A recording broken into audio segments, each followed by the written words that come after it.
Berkebutuhan khusus tak jadikan halangan bagi para santri tunarunggu di Pondok Pesantren Tahfadz Tunarunggu Darul Asom untuk belajar membaca kitab suci Al-Quran dengan menggunakan bahasa isyarat. Mengambil metode pengajaran dari Arab Saudi, para santri berkebutuhan khusus ini mampu belajar membaca dan bahkan menghafal Al-Quran. Inilah suasana belajar membaca Al-Quran di Pondok Pesantren Tahfadz Tunarunggu Darul Asom, Sleman, Yogyakarta.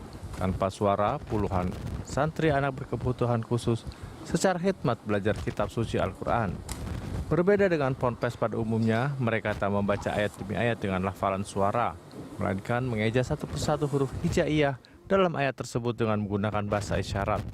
Meski memiliki keterbatasan, namun semangat mereka untuk bisa menjadi hafiz dan hafizah begitu luar biasa.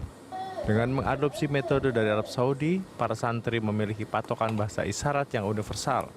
Sehingga jika ingin melanjutkan pendidikan ke negara Arab Saudi, para santri tidak akan mengalami kesulitan karena memiliki bahasa isyarat membaca Al-Quran yang sama.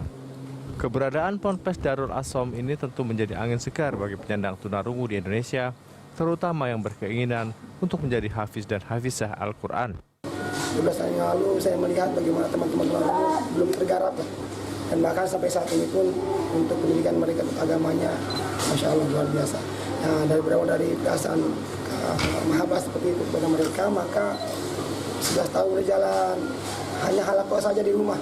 Kali mereka di rumah, datang ke rumah, saya datang ke masjid, datang ke halakoh ilmu, bawa mereka. Lama-lama saya ketika di Jogja ini terinspirasi untuk buat madrasah langsung untuk mereka di usia sekolah.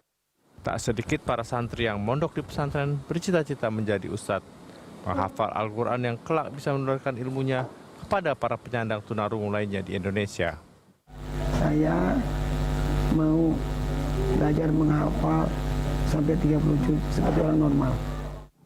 Hingga saat ini, Pondok Pesantren Darul Asom telah memiliki 55 orang santri yang terdiri dari 14 santriwati dan 40 santri putra yang berasal dari berbagai daerah di Indonesia. Mereka terbagi dalam 3 pondokan terpisah, di mana masing-masing didampingi oleh belasan ustadz dan ustazah pembimbing. Pondok ini merupakan pondok pesantren pertama di Indonesia yang menerapkan konsep mondok bagi difabel tunarungu dan tunagrahita. Adam Berita 1, Sleman, Yogyakarta.